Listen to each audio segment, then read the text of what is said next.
So let's talk about active worlds. And yes, I've been a player for this game for a long time now. I'll bet every now and then I just decide to really play it.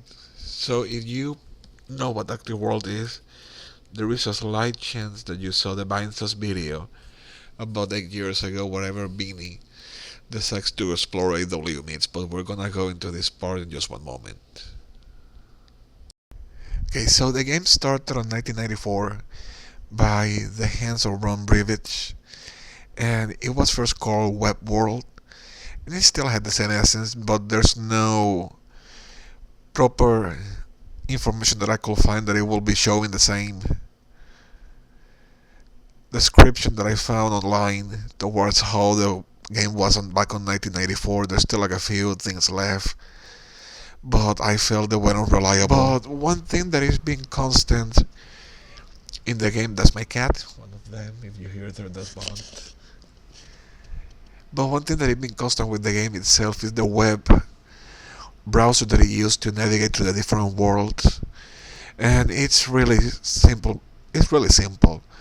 On the left side, it contains the basic functions that the player has access to, such as going to the different worlds, who can be chatting with, friend lists, etc. And in the center is where the action takes place and is controlled with the keyboard as well with the mouse to access some locations, but having the mouse itself is not really necessarily, since you can control the game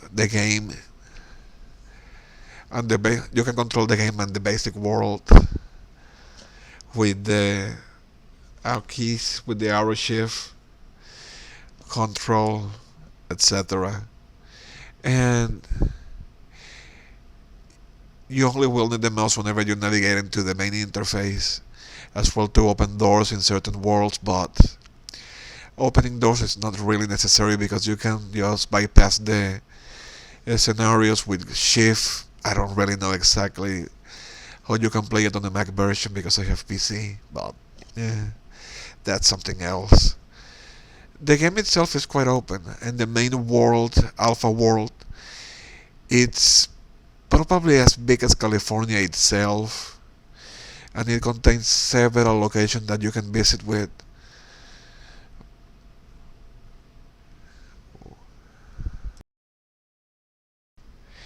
And it offers some old retro graphics that they're not common anymore, but they still there inside the game that can give a look how was gaming back in the mid 1990s up to the early 2000s, because itself the game hasn't changed that much over the years. It still have the same textures, like the same texture that they were developed with paint, and it's a time machine. At least for me, it contains a good visual example of how was game back in the 1990s up to the early 2000s, since it hasn't really changed that much, but at the same time the main world has changed over the years, and it's not the same that it was a few years ago up to even a few months ago, as it keeps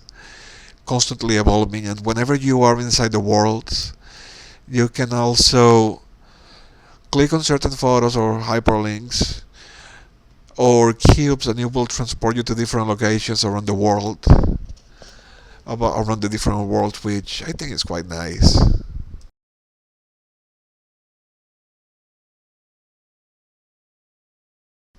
There are different worlds around that you can navigate to. I think the most popular one is AW Meet, and we're gonna go on that one in one moment.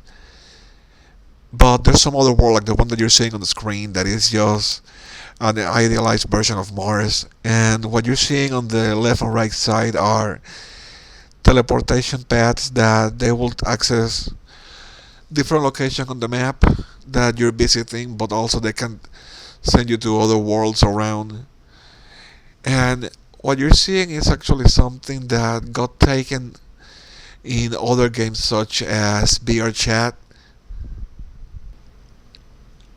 that you see that it had the same, or better say similar, spots like in the horizon that you can travel to different locations.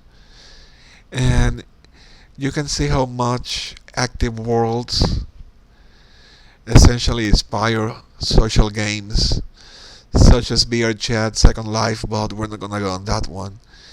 And you can see that the worlds are essentially user created, and it gives you an idea what we're behind. I personally started playing VR Chat not long ago, a few years ago, and I actually enjoy it. It's not bad at all, and it contains a lot of content that is mostly user generated, and it's fun just to talk with the people around the different locations. Now you're probably wondering what happened to the world that Beanie from Buy and Sales visited many years ago. It's still there. AW Meets is still there. It has changed. It has changed a lot.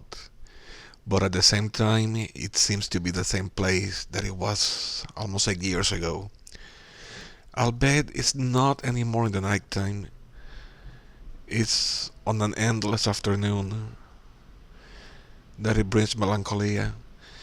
And the world itself, I don't know if the people still playing it, but it gives a bit of history about social gaming, and it brings a lot of nostalgia to me. At least to me, it brings a lot of nostalgia, where you can go as much as you can,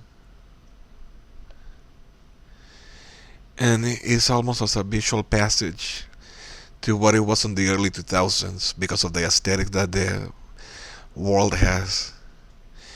It has some setbacks, some drawbacks actually, like sometimes the texture doesn't load, or it takes a long time to load. But it's really cool, like just to walk around and watch it. I've been trying to reach the same point that it was when Beanie visit, but I haven't been able to find it on my most recent run.